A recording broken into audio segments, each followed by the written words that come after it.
Welcome to the Painter Marketing Mastermind podcast, a show created to help painting company owners build a thriving painting business that does well over $1 million in annual revenue.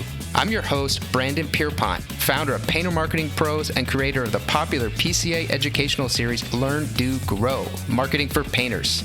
In each episode, I'll be sharing proven tips, strategies, and processes from leading experts in the industry on how they found success in their painting business. We will be interviewing owners of the most successful painting companies in North America and learning from their experiences. In this series, titled Painter Turned Big Business Owner, Will Reyes of Battleborn Painting will be sharing how he has grown his painting company to over $5 million in annual revenue, and will be providing some creative options for other owners looking for explosive growth. In this episode, episode 1, will discuss the mental transition he has made from painter to business owner and the hurdles he has needed to overcome along the way. In episode 2, will discuss how to create a killer client experience that builds a repeatable and profitable book of business for your painting company. In episode 3, Will is going to outline some of the application tools, tricks, and styles to paint that have allowed his team to create superior results for their clients and earn an enviable reputation in his local marketplace. In episode 4, Will lay out his approach to employee retention and how maintaining key team members has allowed for sustained growth. And in the final episode, episode 5, Will is going to deep dive into how to think about adding other trades or widgets to your painting business. When is it a good idea, and when is it likely shiny object syndrome? If you want to ask Will questions related to anything in this podcast series, you can do so on our exclusive Painter Marketing Mastermind podcast forum on Facebook. Just search for Painter Marketing Mastermind podcast forum on Facebook and request to join the group, or type in the URL facebook.com/groups/Painter Marketing Mastermind. Again, that URL is facebook.com/groups/Painter Marketing Mastermind. There you can ask Will questions directly by tagging him with your question, so you can see how anything discussed here applies to your particular painting company. What's up, Will? What up, buddy? We are finally doing it. Yeah, we've been talking about this for a little bit. So, yeah, I'm glad we got our schedules synced up, and hopefully we can help some people out there that, You pointed out that the demand was high. People were really pushing me to get you on the podcast. I pushed them off as long as humanly possible. You're only one man. The threats of canceling the podcast, they're not going to list anymore. We want Will, just showing up in my email and text every single day. So here you are. Yeah, I appreciate that. I think it was me putting on everybody's hat during my last podcast. Yeah. So I made sure to display everybody's on my wall. Goodness. So everybody's time to shine. There is no one place better than the other, although somebody might say the centerpiece is more important, but nobody has one place better than the other. I love them all as equally. The stuff I get from people is always awesome. Nick sent me a bag of goodies, and I've got tons of stuff from On It and a bunch of tchotchkes and mugs that I hold dear to my heart. So when people do send me that stuff, I do make sure it has a home here and not just get stuffed into just a drawer or something. So I make sure I use everybody's stuff, down to the shot glasses, to the coffee mugs, even down to the knives. So this is from TJ's Painting, a man out there in Texas. If anybody knows that crazy son of a gun. Nice gift, Jesse. Yeah, Jesse. Yeah, a little plug for Jesse Ramos. So everything anybody sends me, I make sure to use at least once so they know it wasn't just talk. If you send me a sweater, I promise you I'm wearing it when it's freezing outside, because I don't usually wear jackets regardless. If you send me a cup, I'm going to drink out of it. Send me a shot glass, and I'm sure to take it. If you send me a notebook, I will use it. I promise you that. And so if you do send me stuff, don't think it just gets disregarded. It doesn't. It gets used. All these hats I've worn at least once too. So much stuff. I love it, man. I'm going to send you a size L sweater. You want to be like Red, huh? Yeah. Red sent me a sweater so damn small, man. I had to go on diet for 2 weeks before I could put it on and show anybody. Yeah, that's funny. Yeah, when we were at PCA, I made sure I was lean and mean. And finally, I wore it the first day. I couldn't find Red. And I found him the second day. And I was like, see, I wore your sweater. He's like, oh, brilliant, Mike. And then I had to peel that thing off because I was like, okay, it's time to go back. Because he had sent me 2 sweaters. I said, hey, man, I told you I'm a double X. He goes, oh, I'll send you another one. Sends me another one saying single X. And I go, what are you doing? He goes, oh, you can pull it off. And I was like, oh, well, here we go. So shout out to Red. Thank you for keeping me on my diet, buddy. All right, Kristen, cut this thing off me. We showed it to That's him. what it was, yeah. And then she wore it the rest of the trip when she got cold, because I'm telling you, I had to peel myself out of it like it's like a condom, man. I'm telling you, it was too damn small. It's funny. All right, so today we're talking about mindset. I Mhm. think a good place to start would be just your background, man. A little bit about who you are, how you got into the trade, what your company does, where you're at, and then we can dive in. Yeah, I started with long ago, as many people probably here. I don't know. I never wanted to be a painter. I was in the bar business. You know, I owned a bar slash venue. You know, we had 300 live acts. You know, my hearing has suffered because of it since. I do a lot of this now that when people see me out, because I just didn't take care of it, because I thought I was always going to be in the bar business. And where are you based? Reno, Nevada, Sparks, Nevada, Tahoe area. So, you know, I thought I didn't care. I was always going to be in the bar business because I loved it. You know, and one day I hired a guy to paint the inside of my house, and he did. And we became friends, and we became gym buddies. And for years we lived together. And then I had my partners in the bar business decided to get divorced, and that kind of put us in a bad spot. So we ended up selling it off and then shutting it down. And I needed to go to work, and my girlfriend slash wife currently said, I want to go to Mexico. And I said, well, money's a little tight, because she wasn't working either. And she was like, well, figure it out. So I go to my gym buddy and said, hey, man, I need to make a couple $1,000. Can you help me out with some work? And he's like, yeah, I got that. I said, okay, cool. So 3 miserable weeks later, I was, you know, headed off to Mexico. I mean, we had to sand this most tedious thing. I was doing things I probably shouldn't have been doing with no experience. You know, sanding mission style doors to the absolute tiniest of millimeters, so I didn't burn the edges and round them out.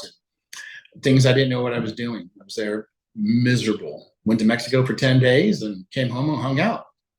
Get a call from my buddy Shane Hunter, and he goes, hey, when are you coming back? He's like, you know, we got a lot of work. I go, oh yeah, man, I'm not coming back. Painting's not for me. And he's like, well, hey man, this is a good business. And he's like, you know, that was the worst I've ever had it in 20 years. And I was like, well, I used to hump pool tables in the back of a diesel tractor trailer at 120 degrees. I said, all right, I'll give it a go. 6 months later, I had all my own tools, bought a truck. You know, a couple months after that, him and I were butting heads, because he was an old fashioned painter that from the South. And, you know, he had this thick accent, and I'll cut the straightest lines in the business. I have the fastest brush in the West, Will. I know him better than me, master painter. Well, I'd started learning some things on my own, and I disagreed. And so we parted ways, and I told some people, and they told some people, and I started painting on my own. I had one employee who was a deaf guy that didn't know anything about painting, and then my dog. And we painted out of a little Ford Ranger. So if anybody's in a Ford Ranger currently, I'm telling you, it gets better. And so I did that, and then we started booking business. And that Christmas, I had 2 weeks off. I remember, oh man, this is nice. I got 2 weeks off. I could live this life, making cash, making money. In the meantime, I was bartending at a nightclub. They had picked me up. Some people would think I was bouncing, but I was bartending. Because when I tell people I worked at a nightclub, they go, oh, were you a bouncer? And I said, no. What would you do? I'm like, well, I was a bartender. Oh, you bartend? I'm like, why would you think bouncer? If you don't know Will and you're not watching this, Will is huge. I'm not huge. I'm just a bigger fellow, but bouncer fits my look of fully tattooed and a beard and everything. So that's the people's assumption. And so I was making $1,500 cash there, and making all my cash painting houses. So I was like high as a kite. You know, I was making $2,000-$3,000 a week. I mean, and that was good money, you know, 13, 14 years ago. I had hair that has since left me. Stress of being a father and a business. And that was it. I thought this was the greatest thing since sliced bread. And I was like, you know what? I'm out of the bar business. I'm going to be a painter. So I faded out of the bar business. You know, my son turned 3 by the time I started making the decision to leave. On Halloween, he said, Dad, don't go to work. I was like, well, I have to go. It's Halloween. And I walked in, and I told my boss, slash friend, slash mentor, one of the greatest men I ever knew. And I said, I'm done. And he's like, what's going on? I said, I can never work another holiday here. And he goes, are you okay? Is everything all right? I told him what my son said. And he goes, I'll never ask you again. And he's like, I understand. I'll never ask you again. Well, and then I worked a New Year's Eve, that New Year's Eve, and I was like, I'm done. I was like, I can't do it no more. And he's like, what's going on? So I just drank 2 Red Bulls and I can't keep up. And he was like, okay, I get it. It's time to go. And I go, it's time to go. Meanwhile, Kristen was bartending next to me and she's just blowing by me because she's not painting all day long. At the time, she wasn't. She eventually came over. But, there she is in a corset. And most people don't know Kristen when she's looking like a showgirl, corset, and her chest is blowing out and full face makeup and the hair and the heels. And she's like, what's going on, old man? And I'm like, I'm done. That's it. Call it for the old guy. And that was the end of it. I didn't bartend anymore after that. So you had, man, so many comments. I'm going to trace all the way back for something you said like minutes ago. The girlfriend, wife currently, I think I've even told you this before. I always listen for how people say that because I had one time, you don't like know how to say it. At least I didn't. Like it's your wife, but she wasn't your wife. And you say wife, but it's confusing. So I had one time in like a speech I was giving said like my current wife. And afterwards I heard like, okay, so is there a next wife? Like what's the plan, Brandon? And so I realized that's not the way to say it. So I like how you said like my girlfriend, I think current girlfriend, future wife. That was a good way of putting that. Because current wife is not the way. Yeah. Well, I still call her my girlfriend sometimes. And she's like, when are you going to start calling me your wife?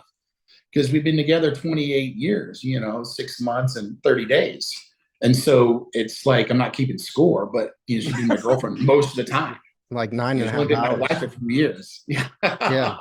That's she's wild, only been my wife, I think 5 years now. So, it's, I mean, for, 20 plus years, I always called her my girlfriend. And so that was the funny thing about it. Yeah.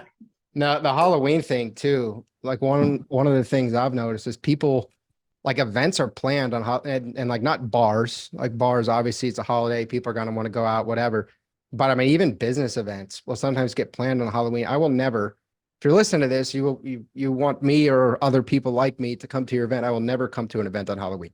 That requires me to be away from my kids while they're young because there's such a thing as trick or treating and you should do it. So for you deciding that that's the line in the sand, man, I think it's awesome because you got to draw a line somewhere and being away in those pivotal moments, that line, that is way too far. I agree with you. Sometimes, as you're a painter, as you start being a painter and you think, this is the career I want, and then you work for somebody or you just start out and going on your own, and this is not speaking to the people like, Jason in Texas or Brad in Michigan, like, because they didn't start out painters, they had a different mindset. But if you were like me and you had a brush in your pocket and then, you went there and picked up the 5-gallon buckets and you were at the paint store at 6:30 a.m. in Sherwin-Williams, when you started out, you made a conscious decision, and a lot of people currently do. And I'll challenge people to really take a look at it. They put their family second because it's easy to put them second because they understand the most, but the time is never given back, and I gave up 3 years of being with my son and my wife for Halloween. Oh, he's one, he doesn't get it. And I'd go to work I'd leave them around 9:30 at 10, and then, he'd go to bed. And so the first year and the second year and the third year when he could talk, I was like, never again.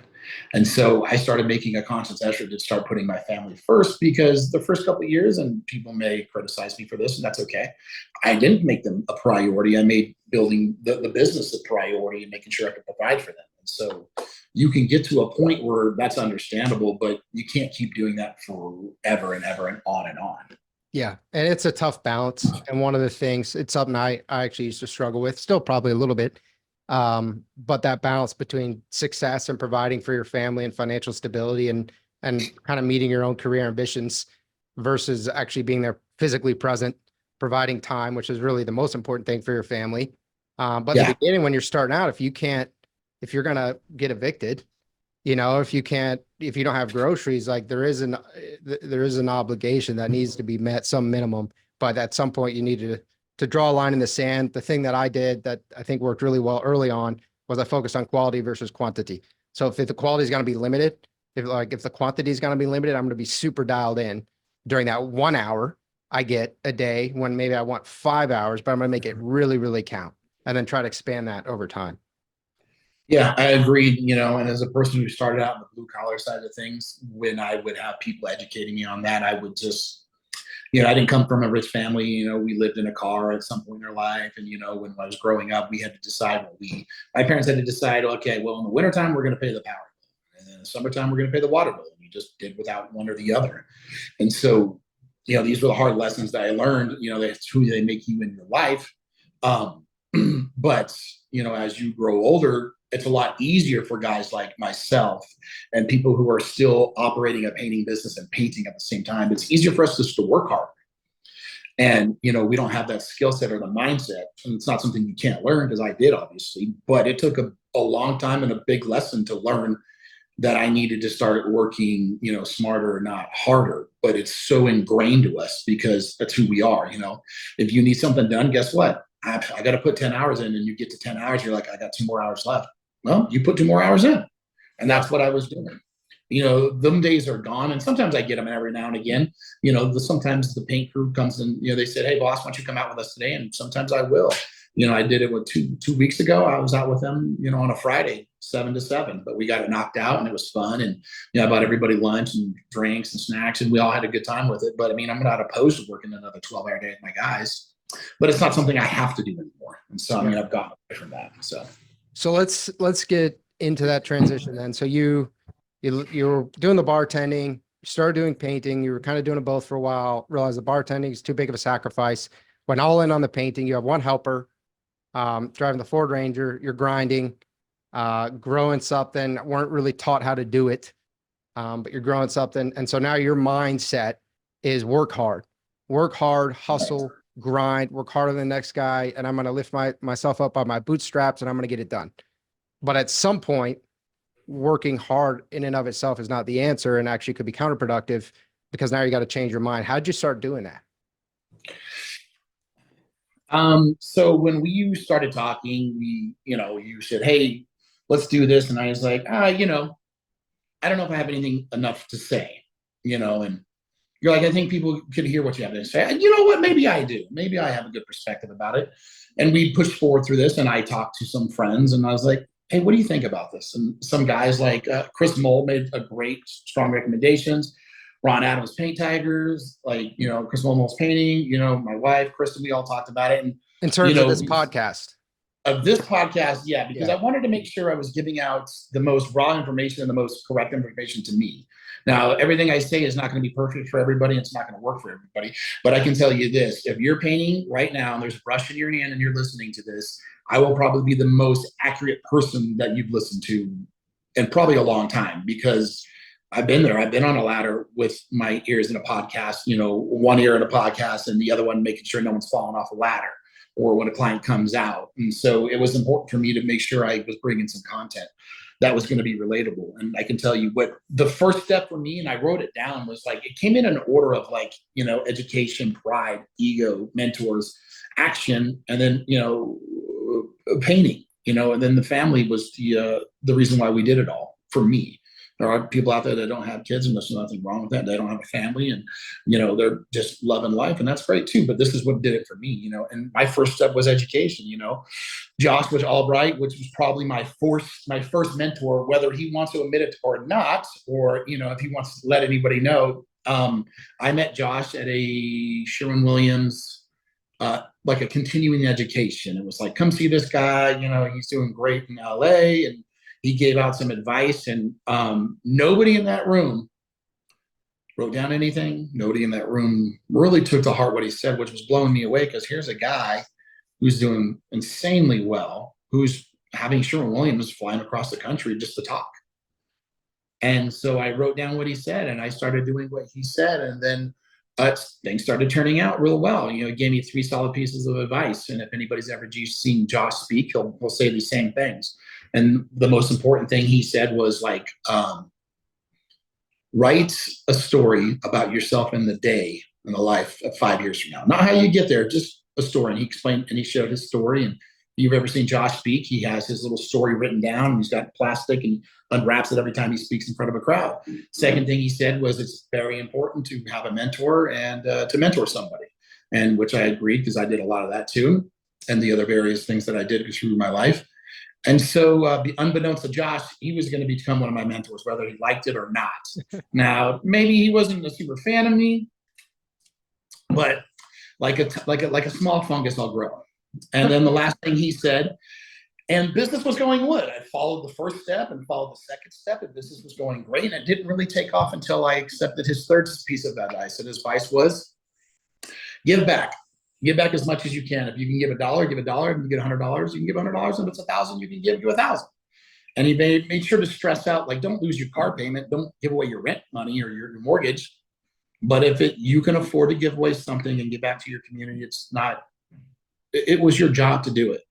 And I remember our first give back was with a community leader, some fitness chick in town, and she would always do these things, and she called for a painter. I had happened to know her. Her husband and my wife were models together. And so we'd been friendly, and I did it with her, and then business got busier. And then we gave back some more, and business got even busier. So for us, it was putting out as much good energy as we can. And those were the three things that I took, and I hold them this day. We do 2 massive give backs a year. With our community, we continue to give back, and it's something we're really proud of. And so that was our first thing was, listening to him, the education came first. The other thing he said, you should go to the PCA.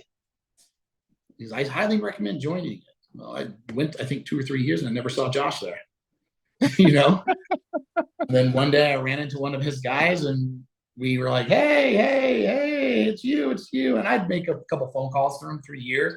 Nothing too serious. But then I was like, guess what? We're best friends. Love it. And so, want it or not. Whether he wanted to believe it or not, or take my friendship or not, I can tell you, I was like, yeah, guess what? At the time, I was like, you're a big reason for why I'm here. Now, we talk about education. And then my next talk is like, I was prideful when I got there because I was a fool. I had a massive ego, and I was ignorant too. Because to me, I got to PCA thinking, fuck, I'm doing about $1 million. I'm living high on the hog. I'm making great money.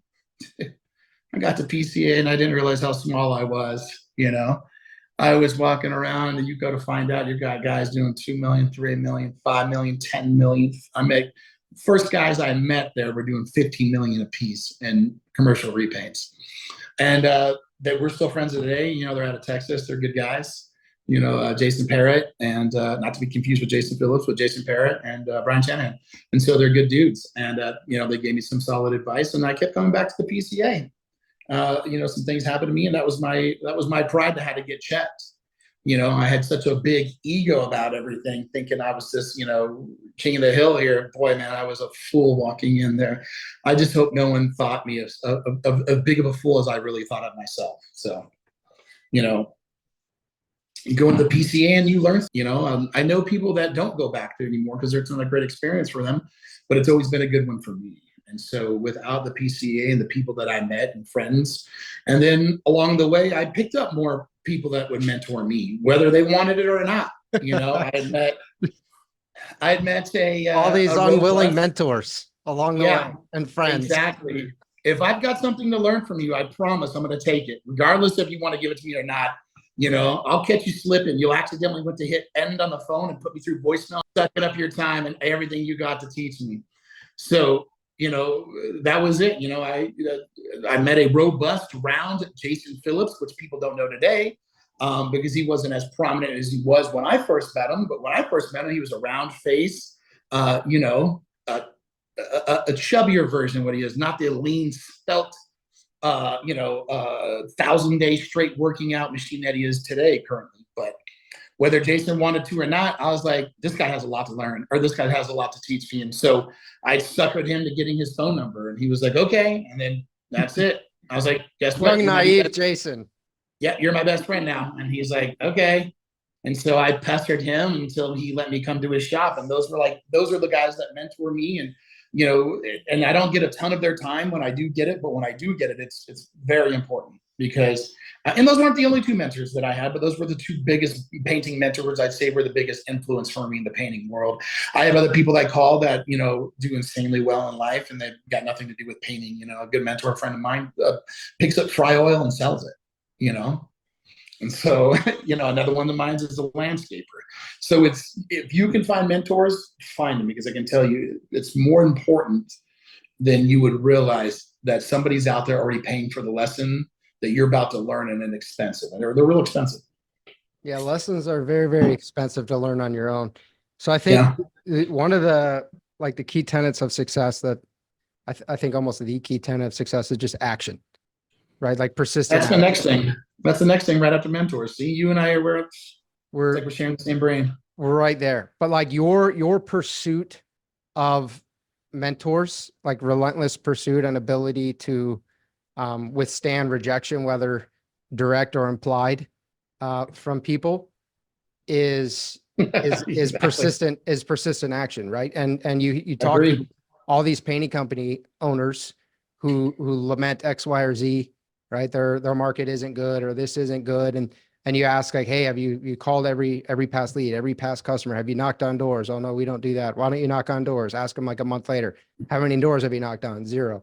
Like doing the hard things, calling people, and accidentally one day, maybe they're not just like, oh, ignore this guy. Instead, they accidentally patch you through, and now all of a sudden you learn information that saves you like a year, 2 years of mistakes because you got on the phone with Jason Phillips for 20 minutes.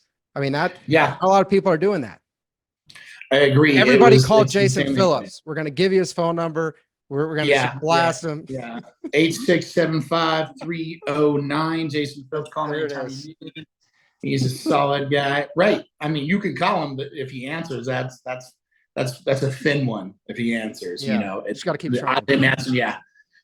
So like I said, it's like, if I have something to learn from you, I'm going to see if I can get that information out. And, I've been fortunate enough to end up becoming friends with these people, regardless of how our relationship starts, regardless of if they liked me or not, I'm going to grow onto you. And so that was the most important thing, getting mentors. And then, once you get those mentors, you talk about, like you just said, action. Well, it's like, they've learned these lessons that cost thousands and tens of thousands and hundreds of thousands of dollars. They've already learned these lessons, and if they're willing to give them for free, you'd be a fool not to take it. And so the best part about that is, okay, you take it. Okay, great. Now you can implement it. Well, that's the best part. And that's the hardest part too, for most guys, because they'll take it and they go, thank you, thank you, thank you. I'm going to do this. And then they get stuck. They don't do it. Or they do it the opposite way, or they think they know better, or this won't work in my area. It doesn't work. I mean, I was that person too.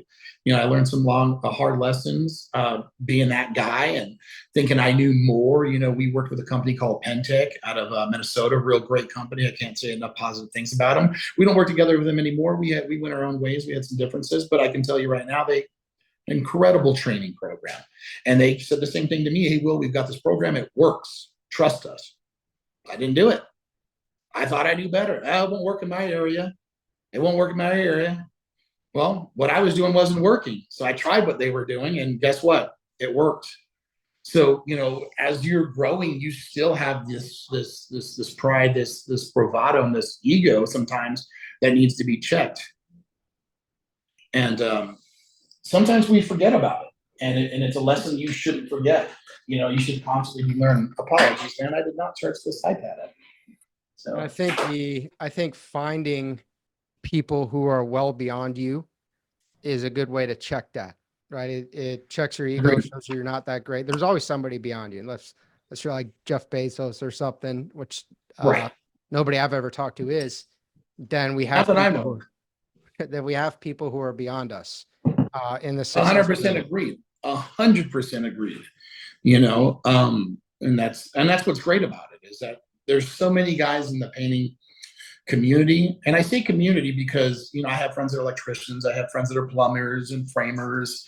And when I talk about the community that I'm a part of with the PCA and the paint community and working with, contractor freedom, like, that's a true community. You don't see a lot of that in a lot of businesses. And as far as I understand, when I talk about it, my electrician friends are like, what are you talking about? They don't understand. My plumbing buddies, my HVAC guys, they're like, what do you mean there's a thing? And then like, yeah, don't you have it? Oh yeah, we have one, but we don't do what you guys do, which is comical to me, because those industries are killing it. So it's nice to know you can lean on the other guys that, are in your same trade, and they're willing to help, like I said in the beginning, when I would call like Josh up, he wouldn't answer the phone, but he was always great and kind about getting back to me. Maybe a day or two or a week or two later, but he'd always get back to me. Same thing with Jason, and I got closer with these guys. And so they answer the call. They don't answer the call a little, maybe they'll answer the call a little more, but they get back to me a lot faster than they used to, and so I hope they understand it's because how much I've learned from them, how much I appreciate them. So, I mean, I truly do take what they say and what they've taught me and put it into action, because every time I do, I'm always amazed, no matter how many times I've done it. I always am amazed of going, well, shit, look at that. That fucking worked. Well, here we are. Yeah. It's like they knew. That's a great way to say it. I think you talking about too, learning from people outside the painting industry. So HVAC is a great example. They're so much farther along, like the business professionalization, the marketing, the business mindset than painting as an industry. So you can go and you can learn, you can go to trade shows, you can connect with successful HVAC business owners and obtain knowledge that's beyond how a lot of painters operate. I think one of the advantages of the painting industry is, like you said, the electricians, HVAC, they think is kind of weird, or they don't have anything like that. They don't have this tight knit community, because painting is sort of, Jason Paris says, like entering its renaissance period, or it's not nearly as developed as these other industries. You have, I think, greater access to the top thought leaders in the industry because it's a little bit of a smaller pond right now, versus where 10, 15 years from now, it might be harder for you to talk with people like Josh or Jason, who are kind of leading the whole industry. But right now you have access to those people. You should capitalize on that. Yeah. And, it's nice when you change the mindset. I've always wanted, and you and I talked about it. We talked about, I think we talked about a podcast last year where I suggested we should talk about it going from blue collar to white collar, because it's such a hard transition about taking your paintbrush and keeping it in the box and your whatever you want to call it, your bag, your grip. There's 100 different words for it that these guys all use. I always just call them my toolbox. But putting that in there and leaving it in there is probably one of the hardest things I ever had to do. Did it make you feel unproductive? Insanely unproductive. I knew I could be out there helping my crew get done faster. Like you're losing money by not doing it. Well, you think to yourself, like, if I was out there, we could be done faster. I can start this other job. Me not being out there, and then you talk yourself into justifying why you go out there and start painting, and then you put all the other stuff to the side, the clerical work that you don't understand, the payroll you don't want to deal with, the taxes you don't want to pay, the HR you don't want to deal with, all that stuff. Man, if you're a painter like I am, you don't want to deal with that. HR, yeah, dude, show up, go to work. That's HR. That's how I figured it out. That's how I was, brought up. Taxes. Wait a minute, I gotta pay the government? They weren't here working with me. How much do they want? Oh, insurance? Come on, man. I was good at answering the phone because I could answer that person's question and going, hey, let me come out. And I was great at selling them the paint job. And then I was great at doing the paint job. Man, but I was garbage at running the business, one of the things I learned from these guys was, like, just part out what you don't want to do, what you're not good at. Hire out what you want. I mean, that was probably some of the best advice I ever got, man. Yeah, you can still paint. Hire out your HR. Oh, I could do that? I didn't know that. Hire out your, your answering service. I don't have to answer the phone every time I'm on a ladder. I didn't know I could do that. Hire out your payroll. Somebody else can do payroll. And I paid my guys cash money for 3 years when I first started. Yeah. They write me a check. Will Reyes, cool. I go cash in. I just pay my guys out Friday afternoon. Here's your cash. Here's your cash. Here's your cash. All these things. No taxes. No insurance. I was a fool. I mean, not on purpose, but just because I was ignorant, and more than anything, I had this ego that I wanted to survive. I'm not paying taxes. The man's not going to get me. The man got me. I'm paying taxes. I promise you. Life is a lot better now that I don't have to go out and paint every day. But it was a hard lesson to let that brush down, because, like you said, it feels like you're not getting work done. You're not being productive, because that's our first instinct as painters is like, well, I can just go paint that faster. But at the end of the day, that's not your job anymore. If you decide you want to make this a business, a functioning company, you got to take yourself out of the field and start changing your mindset, educating yourself, taking on mentors, and actually listening to what they tell you to do or suggest you to do, what they suggest you to do, and then putting that stuff into action. Those were the hardest lessons I had to learn. Yeah, and I think it's important to note, because for a lot of people, the goal is a different lifestyle, and the goal also usually involves more money, right? They want to have a more successful business. They're making a more comfortable living. You are probably, when you're going to take these initial steps, temporarily make less money because you're not going to get to that next project as quickly. You're paying another painter to replace you when you could just do it and do a better job. You're sitting here trying to learn or hire the right HR payroll company. Now you're paying them, right? Or maybe you're trying to figure it out, you do it yourself, but you're not good at it because you've never learned how to do it. But the things that you are finding consistently that you're bumping into and you don't want to do, and you run to painting or run to something else that you like to do, that's usually the constraint in your business. So you either need to do it or find someone to do it, but you are not going to make as much money for a little while. It's take a step back to take 3 steps forward, and you just have to accept that. Yeah. Someone gave me some words of encouragement. They said, if you want to grow, and I said, yes. Well, they said, you got to take a pay cut before you can take a pay raise. Yeah. And I always made less before I made more. I remember I used to pay myself $500 a week. I was like, cool, I'm making $500 a week. I make $1,500 bartending. I can do this. I got burnt out of bartending because painting was sucking at my day.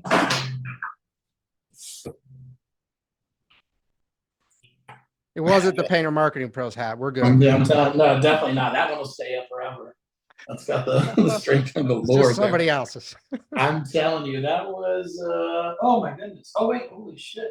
One took the other one down. Okay. 2 hats down. Yeah, Phil, I'm sorry you fell from the top, buddy. Phil from Tama, he's a good buddy. This guy's taught me a real great lessons in life.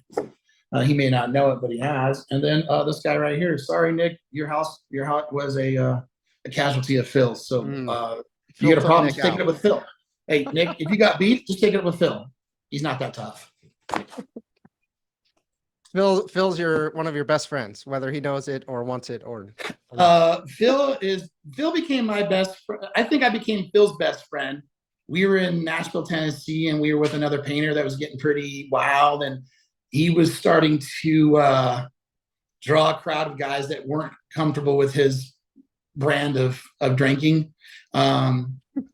And so Phil went up there to sweet talk him, and it didn't look like it was going well. So I circled behind him, gave him a nod, took off my watch, tied my shoes real tight. And then he looked at me and was like, oh, okay, Will's one of us. And so nothing ever happened. Phil's smooth talker. I mean, I should have never doubted him, but I know him very well. And then afterwards he walked over, he's like, hey man, I like that. And I said, yeah, I got your back. And he's like, not a lot of guys can do that. And most guys wouldn't do it. And I'm like, well, I grew up in the streets, so. Nothing like some good moral support from a best friend.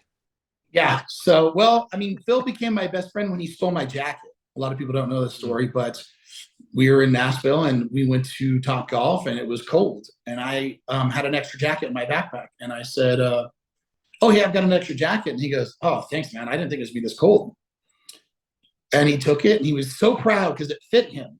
He's like, this never happens. No one ever has anything that fits me, And then at the end of the day, we were leaving and then I forgot about the jacket. And then Kristen says, hey, can I get Will's jacket? And he goes, no. And so he stole that thing from me.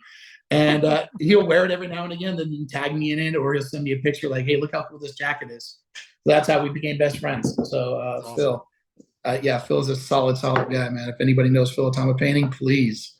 He's definitely worth a phone call too, man. That guy has a ton of brilliance to teach people. And last year was his first PCA, which is so weird because so many people know Phil Klein. Yeah. So you guys can, for all listeners, you can hear a theme here, which is a lot of other people that Will's learned from and connected with and given back to. And it's, networking, don't live on an island. Like success is not built. You don't build it yourself. Nobody does. So now, like I said before, one of the most important lessons from Josh was to take mentors on and then mentor people. And so I've taken that to heart. And I, as many people as to help me, I try to help as many people. I've been on countless phone calls with people and other painting contractors, answering what questions they have. Because I don't have all the questions, but I can tell you, if you're just starting out and you're barely doing $1 million, I've got probably all the answers to your biggest questions. And then I ask guys like Jason and Josh and my other buddies, like when I have $3 million questions, $5 million pains, it's like we're all suffering somewhere. Someone's already just done all the pain of the lessons. So if you can find somebody that's done it already, I implore you to cash in as fast as you can, because it's only going to save you time, which you can't get back, and money, which you don't like to spend. Yeah. And I think there's another really good point here, which a lot of people overlook, is it can cost you thousands, right? Or potentially hundreds of thousands of dollars to learn this stuff on your own. There's also the opportunity cost. And I think that's just so easy to ignore because it's invisible. But if you sit down and you do Josh's first recommendation, or maybe as a second, like writing out the day, 5 years from now, the day's probably not, you're grinding through that paint project to try to start the next one earlier. You sit and write down the day, and then you backtrack. Like, let's say you have multiple crews, or maybe you have just one right now. Okay, how much money, how many projects are you completing? What does that look like? Backtrack to today. Now imagine you don't go do those hard things. You don't go figure out your payroll. You don't figure out your HR. You don't figure out your marketing. You just get back out there, get on the brush, and just keep grinding from here to 5 years from now. And then imagine you do from here, and you take a step back in compensation for the next 3 months, 6 months, a year, maybe, as you put all the pieces in place. Then the next 4 years, your opportunity cost is massive if you don't take action. But it's invisible, so it's easy to ignore it or not to even think it's real.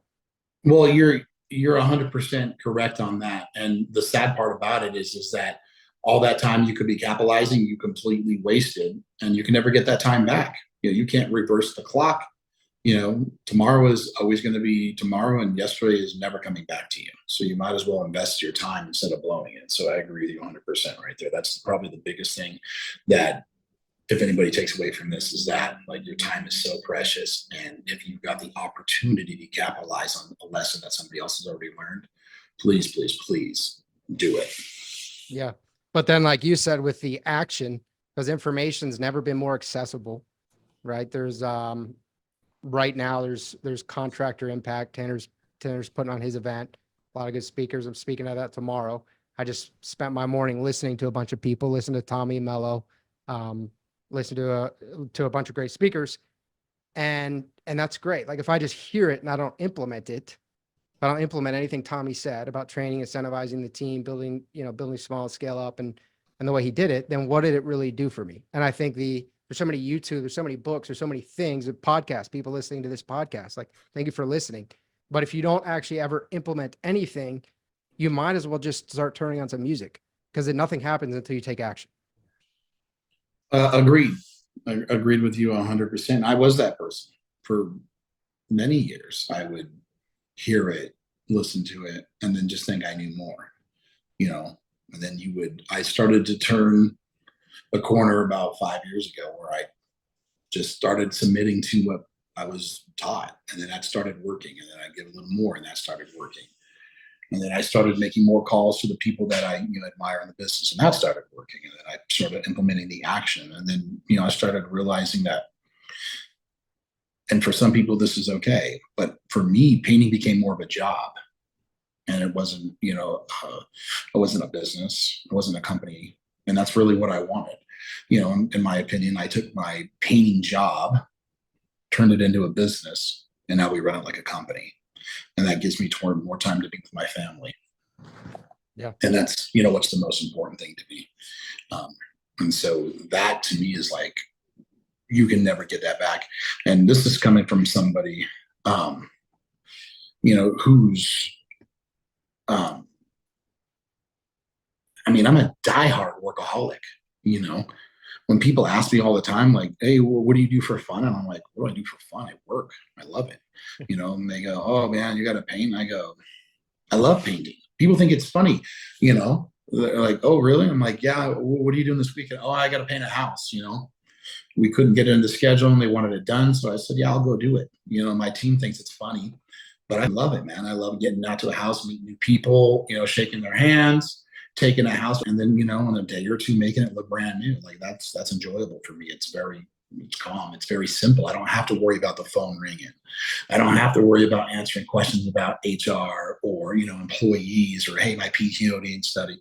I get all that. And those are things that are great. And that's why it was easy for me to fall back into a brush and go, oh, well, I can just work harder because I enjoy it so much. Now, a lot of guys don't do that. And once they get out of the brush, they never come back. But for somebody like me who enjoys painting, and there's a lot of guys out there that, run smaller businesses and they want to keep it small. And, I don't want them to think we're trashing on you because that's the last thing I would ever do because I love painting. I enjoy painting. I enjoy it to the most. I love getting the fucking paint, love going to the paint store, saying hi to the guys there, love pulling up to the house, yanking out my tools and making somebody's house look pretty, and that's what I do on the weekends, or I'll do it after hours because I enjoy it so much. So, I mean, that to me is a testament to who I am and how we do things. I'm not just this guy that became a painter and then all of a sudden overnight we're doing, 5 million in revenue. Like that didn't happen. I'm still a fucking dude with rough hands. I was painting. I got to paint today. I got to go out and paint somebody's garage door because they wanted it done ASAP. And I said, okay, cool. Nobody wanted to take it on. So I said, fuck it. I'll go do it. I didn't care. Yeah. Yeah. And I think the point that you made too about how the painting, it was more comfortable for you.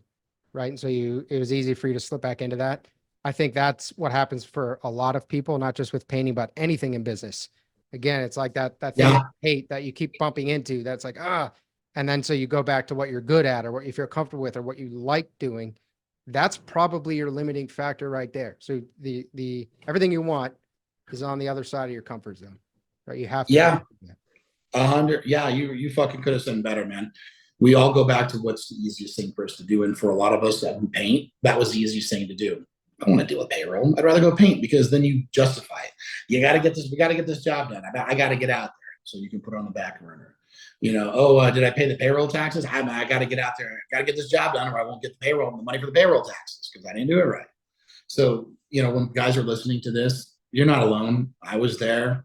I slipped back into it for many years. And now I paint because I enjoy it. And it's not mandatory for me anymore. It's just it's a choice. When you can make it a choice for yourself, that's when you've really done something. I don't want to tell people, I don't tell people I'm successful, but I'm grinding it out and where I'm having a good time. And along the way, it's enjoyable. Yeah. I think a huge hallmark of success is freedom of time and options, right? Like you do things because you want to do those things. And you do them with the people with whom you want to do them. If you can live your life like that, you're very successful. Oh, then I do. I do. And I'm fortunate enough to be surrounded by good people that believe in the core values of this company and the vision that we all have together. And they're really good about just listening and trusting me and letting me lead the ship. And when I'm not making a smart decision, they got no problems telling me about that either. Sometimes I take their advice and sometimes we don't, but they're always going to back the team. And so that's really nice. So you got guys out there that think they're alone. You're not. You got guys out there that are doing $1 million and you think you're special. You're not. I can tell you that right now. I used to think I was, but I will tell you this. At any point that you need help and then you think like you're lost, that you don't got anybody else that's ever been in your position, I promise you, I've been there. You're more than welcome to reach out, shoot an email, shoot a comment or whatever. I'll get back to everybody that anybody was. I mean, I'll never leave anybody hanging, not intentionally at least. So if somebody's got questions, they need help, please don't hesitate. Well, this is awesome, man. So we talked about starting with education, having to get rid of your pride and your ego, finding mentors, and you wouldn't have been able to do that if you had been so proud that they weren't answering or calling you back right away. That wouldn't have worked. So you had to, you got to educate like, okay, I'm not everything I thought that I was. Like there's a lot of opportunity for me to learn, get rid of the pride and ego so that you can actually take the steps, reach out, get the help that you need, get the mentors and provide mentorship on your way up, take action because all of this is really irrelevant without actually taking action on it. And then I think you had a plan and a family final. Yeah, I did all that for family. That was my goal, to make sure I had more time with my family. I put my family in the back burner for the first 3 years of my son's life. And a lot of people will go, oh, well, you'll regret it. And, the time you don't spend with your family, you regret it. And, I can understand from some people that's a thing for them, but not for me. my wife knew there was a sacrifice that was going to be made to get us to the point where, my wife hasn't worked in 3 years. She's retired. She drives around with the white SUV and the Starbucks and the bag. That was her goal, was to make sure she supported me and things we do. She knew she was going to have to go, every weekend, me not in bed with her because I had to work and bartend. And then she knew I was going to work, through people's holidays, Memorial Day, the birthday. She knew I was going to have to do that. And she accepted it and she supported me. And she knew along the way, the payoff was to make sure that she retired, and she did. Now she hangs out with the kids and drives around and makes sure dinner is ready. So that was our goal, and it's not for everybody, but I can tell you that was important to us to make sure that I got my family put in a position that we didn't have to worry about them, because we grew up poor. I didn't want to worry about the power bill or the water bill. And so she knew the sacrifices were going to be made, and she supported me, and, we're happier for it. Yeah, I love it. Will, we're gonna be doing some bleeping on this episode, man. Why? We wanna make sure the podcast can continue to be on all the primary platforms. Oh, were you cussing? I did a bunch. I think we just, you got to be because careful. you and I talked. Yeah, PG. you aren't listening to it. But no, this is awesome, man. Is there anything else as we wrap up this episode? Anything else you wanna touch on this mindset shift? The last thing I'd say, you're not alone. Please reach out, because I can promise you there's help. I love it. Will, I appreciate you, man. I'm super excited for this series. Thank you for doing it. I actually was asking you to do it. I wasn't being harassed by a ton of people. That was a joke. I did want to do it with you. But dude, this was awesome, man. I appreciate you. Thank you. If you want to learn more about the topics we discussed in this podcast and how you can use them to grow your painting business, visit paintermarketingpros.com/podcast for free training, as well as the ability to schedule a personalized strategy session for your painting company. Again, that URL is paintermarketingpros.com/podcast. Hey there, painting company owners. If you enjoyed today's episode, make sure you go ahead and hit that subscribe button. Give us your feedback. Let us know how we did. And also, if you're interested in taking your painting business to the next level, make sure you visit the Painter Marketing Pros website at paintermarketingpros.com to learn more about our services. You can also reach out to me directly by emailing me at brandon@paintermarketingpros.com, and I can give you personalized advice on growing your painting business. Until next time, keep growing.